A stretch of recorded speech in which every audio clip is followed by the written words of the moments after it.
Boa noite, meu nome é Erotides Lins, sou do escritório que atende a federação. Gostaria de esclarecer inicialmente que estou aqui e não o advogado que assinou a petição em razão de que existem muitas ameaças com relação a ele. O nome dele é André Luiz, não vou falar o resto do sobrenome, apesar de estar na mídia.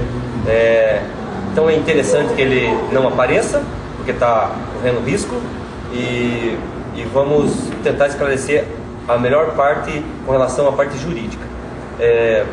Inicialmente, a federação nos procurou por intermédio do seu presidente, o Cunta, nos dizendo que existiam alguns eventos irregulares e necessitava de regularização por parte da federação. Nós não temos paixão por isso, nós simplesmente executamos o nosso trabalho e fizemos o seguinte: vamos analisar a documentação, ouvimos o Cunta, observamos que a documentação é apta, realmente ele é presidente da federação, realmente a federação existe, tem CNPJ, constituída há muito tempo, e junto com a documentação acabamos encontrando outras coisas também, que ele vem tentando há muito tempo barrar esses eventos. 2002, 2003, foi na delegacia, na primeira, na segunda, na terceira, conversou com o delegado geral, conversou com o delegado do interior, conversou com a Câmara dos Vereadores, Câmara dos Deputados, foi na mídia, ou seja, para procurar as barras do judiciário. Nós entendemos que foi a última coisa que ele tinha para fazer, porque ele já há em vários anos tentando e não conseguia. E daí não tinha jeito, tinha que ser judicial e tinha que ser de forma drástica, da maneira que foi. Não no intuito de acabar com o evento, porque o grande plano é de que entrasse com a liminar, que a juíza concedesse a organização, procurasse a federação, regularizasse o evento e o evento tivesse naturalmente. Até porque nós não necessitaríamos da caça da liminar. Bastava conversar com a federação e a federação faria o que tem que fazer, que é a sua obrigação de fiscalizar, pelo menos é isso que está no estatuto, e dentro dessa fiscalização o evento correria normalmente. Para vocês terem uma ideia, era possível que ninguém ficasse sabendo da liminar. Então, isso para deixar claro que o intuito não era de barrar o evento, era de pegar e falar: isso tem que acabar. E, infelizmente, só de forma drástica mesmo, para que a organização pudesse ouvir. Agora ouviu. Então, depois de procurado no escritório, depois de analisado toda a documentação e todas as tentativas que o Cunta tentou para poder regularizar o evento, nós tivemos que ingressar com a ação. Juntamos toda a documentação, protocolamos às 3 horas da tarde de sexta-feira. A juíza saiu da audiência, excelentíssima doutora Flávia, saiu da audiência, pegou a documentação, viu que era uma coisa séria e que era um evento que estava acontecendo ao arrepio da federação. Vendo isso, resolveu de despachar entre as 18 e as 19 horas.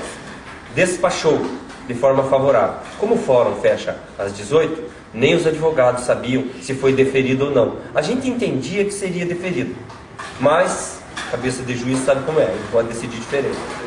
Ele deferiu e expediu o mandato para o oficial de justiça intimar o Círculo Militar, que figurou como réu unicamente, apesar de estar na mídia, na internet, falando sobre as irregularidades do Círculo.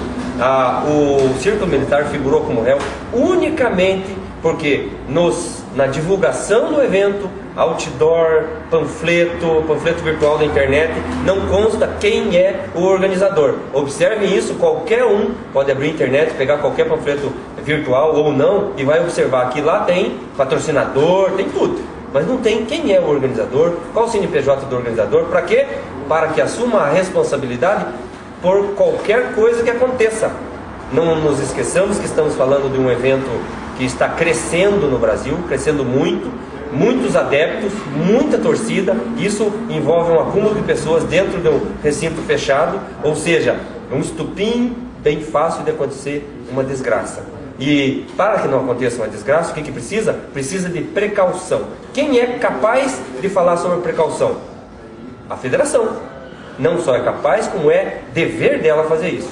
Então, feito isso, a federação poderia analisar quantos ingressos foram vendidos. 3 mil, 2 mil, 5 mil, 1.000? Tá. Para o número de pessoas desse porte, qual é o número de policiais que precisa? 5, 6, 10, 30?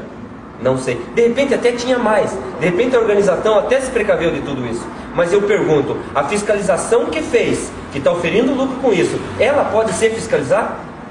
me parece antiético. Então, nada melhor que um terceiro, uma pessoa de fora, venha fiscalizar. Porque se você precisa de 10 seguranças, você contrata 5, estamos falando de uma economia. Uma economia em nome do quê? Quem sabe de uma desgraça. Então, seguranças. Tinha ambulância? Fiquei sabendo depois que tinha. Tinha médico? Fiquei sabendo depois que tinha. Mas quem é que tem o poder de fiscalizar isso? Somente a federação. Vamos falar da federação. Quando dizem que uma outra federação autorizou esse evento. Muito bem, a Federação de Boxe Tailandês e MMA. Confesso minha ignorância até aquele momento. MMA o que é?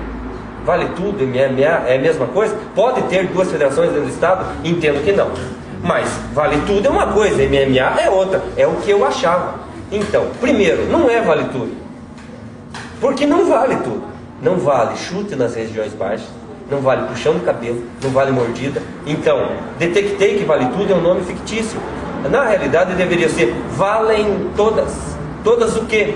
Todas as artes marciais.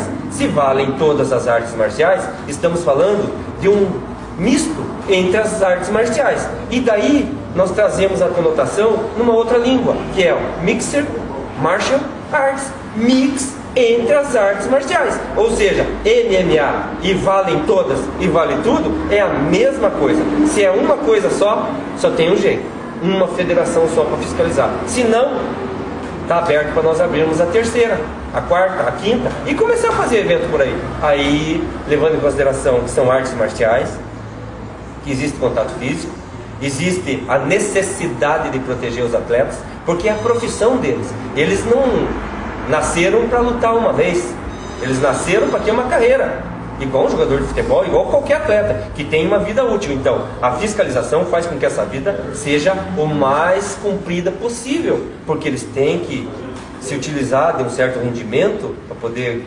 se resguardar de dinheiro, para poder, depois de aposentado, que vai ser muito cedo, saber o que vai fazer. Igualzinho um jogador de futebol que chega aos 32, 35, pronto, não é mais jogador de futebol. E agora abdicou a vida de estudar, abdicou a vida de tudo, para se ficar exclusivo em uma coisa. Muito bem. E depois? Depois a vida continua. Ele não vai viver até os 35, 70, 80. Quais são os rendimentos? Qual será a sua nova profissão? Um ou outro vai virar agente, mas e o resto? Então a federação nasceu para poder fazer essa fiscalização, para que eles tenham bolsas adequadas, que acumulem dentro dessa vida curta de lutador, ter um ganho que possa fazer com que eles tenham uma aposentadoria tranquila. Não vou nem entrar no mérito do INSS, do auxílio doença, de um acidente, de uma fratura que o impossibilite de trabalhar, já que o trabalho dele é esse. Um outro trabalhador vai ficar encostado pelo INSS, recebendo lá não sei quanto, mês a mês, até que se recupere e volte à sua atividade. E o lutador? Quem que está fiscalizando isso? Eles estão amparados? Vão ter que ficar com o nariz fraturado na fila de um hospital? Para que hora ser atendido? Tem plano de saúde? Todas essas indagações são feitas. Eu acho que a federação tem que fiscalizar. Não só tem, como deve. Essa é uma das obrigações dela. Então, finalizando sobre a liminar. A liminar foi concedida e o oficial de justiça avisou o Círculo Militar às 10 horas da manhã, do sábado. 10h30, eu tenho certeza que a organização já sabia do fato. Feito isso, eles tinham das 10h30 até não sei que horas para poder fazer o quê? Para poder caçar essa liminar ou entrar em contato com a federação para poder liberar o evento. Não o fizeram. Pelo menos no andamento do processo, a gente vê que não houve movimentação por parte dos advogados do círculo ou do evento para poder caçar ou regularizar, para que não ficasse os torcedores, as pessoas que estavam lá fora, no frio, como falaram, estacionaram, gastaram dinheiro à toa. Mas se o plano é achar um culpado, que até agora, quando eu vejo na mídia, vejo na internet, o culpado, o nome é claro, o nome é Kunta, esse é o culpado. Mas eu acho que se for feita uma análise melhor, vocês vão observar que era facílimo de regularizar esse evento, bastava uma ligação e alguns trabalhos, um procedimento ou outro, nada mais que isso. E eu acho que se os organizadores do evento derem uma olhadinha no espelho eles vão encontrar os verdadeiros culpados, que foram as pessoas que não se precaveram para poder proteger seus lutadores e sua torcida, que é, teoricamente, quem leva a empresa deles a ter os ganhos que tem. Vou passar a palavra.